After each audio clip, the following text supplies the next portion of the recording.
mes chers élèves, aujourd'hui on va faire la correction de l'examen d'essai numéro 6. Alors, lisons tous ensemble le texte. Notre texte d'aujourd'hui est intitulé « Partageons la route ». Les automobilistes, les motocyclistes, les cyclistes et les piétons doivent se partager la route. Chacun doit être prudent, vigilant et attentif aux autres pour éviter les dangers. Les gros camions, les autobus, les voitures et les deux roues roulent sur la chaussée. Alors, les deux roues, ça veut dire les bicyclettes et les motos et les vélos. Ça veut dire qu'ils ont deux roues.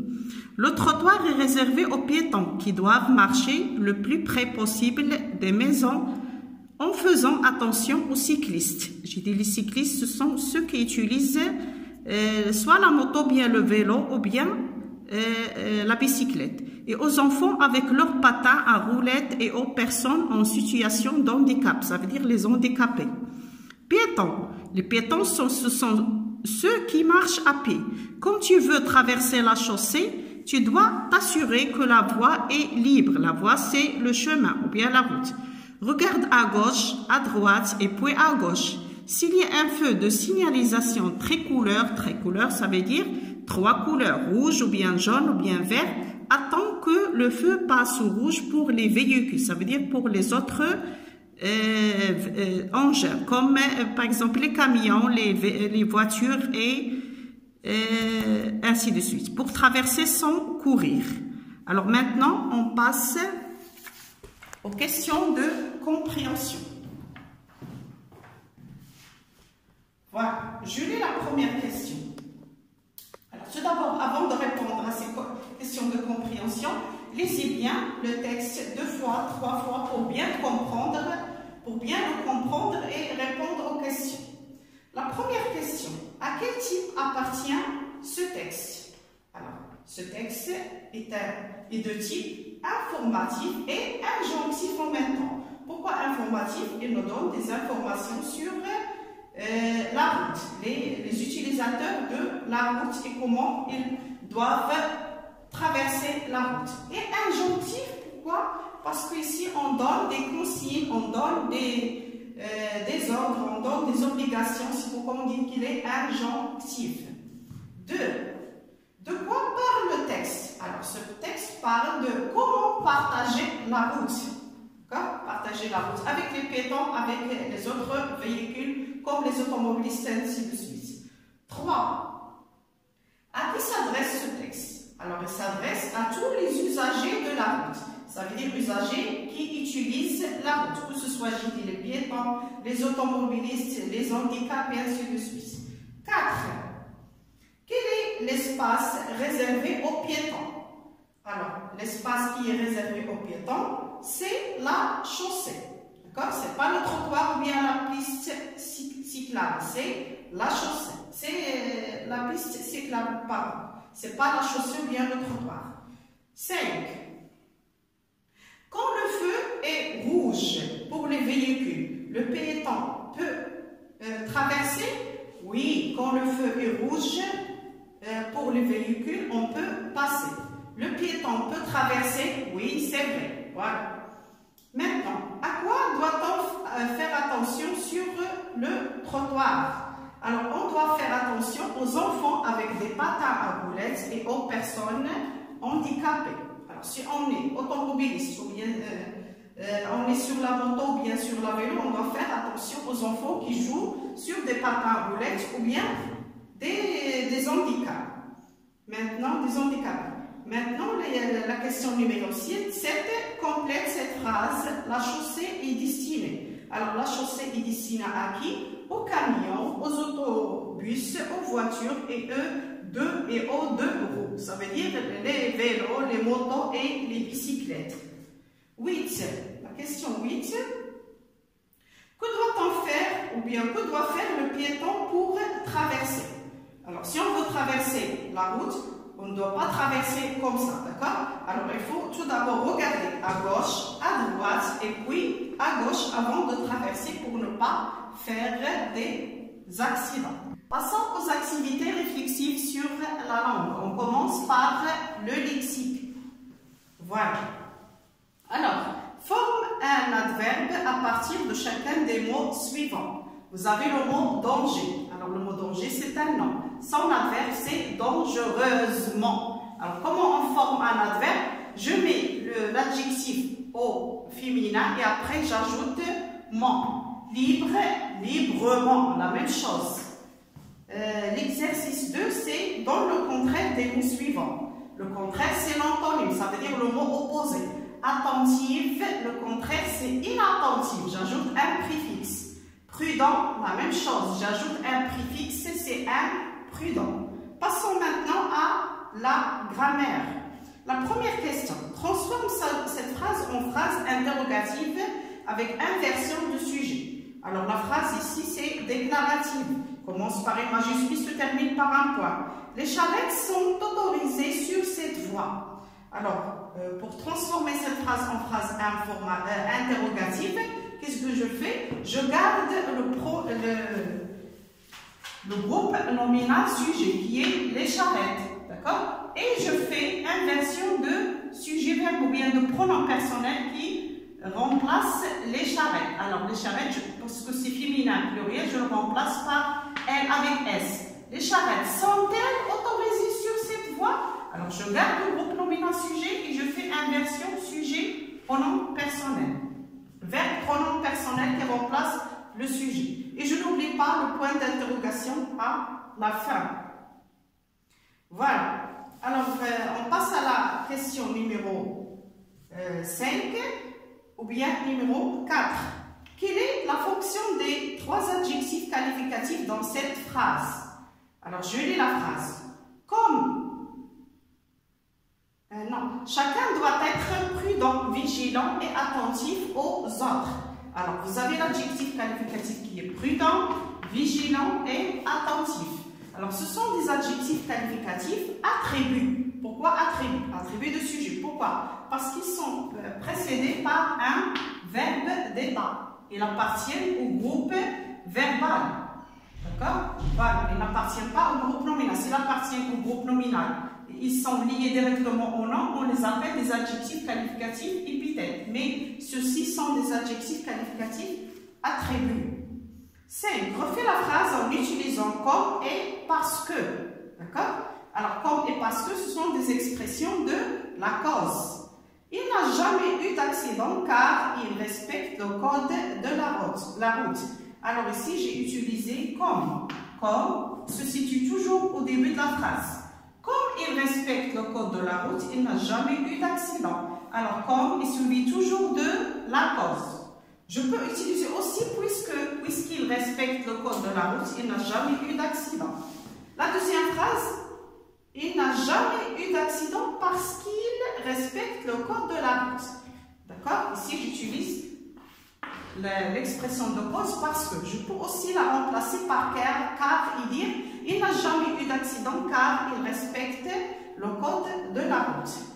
La question 6 souligne le COD dans la phrase suivante. Ce texte adresse un message aux usagers de la route. Alors, je pose la question par qui ou quoi directement après le verbe. D'accord? Ici. Ce texte adresse quoi? Adresse un message. Alors, un message, c'est un COD. D'accord? Voilà. Alors, passons maintenant à la question numéro 7. Indique le rapport exprimé par chaque comparatif. Est-ce qu'il s'agit d'un comparatif de supériorité ou bien d'infériorité? Alors ici, je lis la phrase tout d'abord. Les jeunes conducteurs sont moins prudents que les anciens. Alors on a utilisé moins que. Et vous savez que moins que, il exprime un rapport d'infériorité. Alors la première phrase exprime un rapport d'infériorité. Moins que. La deuxième phrase. La moto est plus rapide que le vélo. Alors ici, plus que exprime un rapport de supériorité. Voilà. Maintenant, passons à la conjugaison. Conjugue le verbe, entre parenthèses, au temps demandé. Alors, vous allez voir ici que je n'ai pas écrit toutes les phrases. Pourquoi? Parce que je n'ai pas de place. Alors, j'ai mis seulement le verbe au temps demandé. En agissant comme ça, le verbe mettre en danger toutes les autres. tous les autres, au passé composé.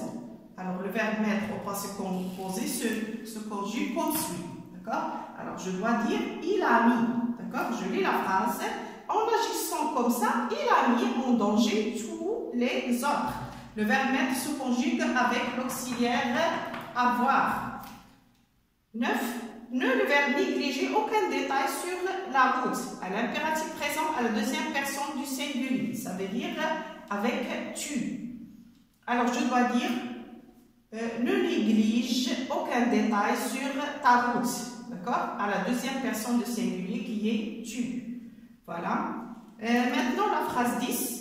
Nous, le verbe s'arrêter devant ce stop au présent de l'indicatif. Vous savez, mes chers élèves, que le verbe s'arrêter, c'est un verbe pronominal. Alors, je dois le conjuguer comme suit au présent de l'indicatif. Nous nous arrêtons. D'accord? Nous nous arrêtons devant ce stop. Nous, ici, est un verbe, est un pronom personnel de conjugaison. Et nous, c'est un pronom réfléchi. La phrase 11, voilà. C'est le verbe être tous responsables sur la route. Un impératif présent à la première personne de pluriel qui est nous. Alors, je dois dire soyons. Le verbe être se conjugue à l'impératif soit, soyons, soyez. Alors, soyons tous responsables sur la route. Voilà. Et la phrase 12, c'est mon père, le verbe vouloir acheter une nouvelle voiture au conditionnel présent. Nous, ou bien mon père, voudrait. D'accord? Alors, vous savez, mes chers élèves, comment on conjugue un verbe au conditionnel présent? C'est le radical de futur. On conjugue le verbe au futur. On enlève les terminaisons de futur. On ajoute les terminaisons de l'imparfait. Toujours le conditionnel présent. C'est le radical de futur plus les terminaisons de l'imparfait. Alors, le verbe vouloir se conjugue comme suit dans le conditionnel présent. Voudrait.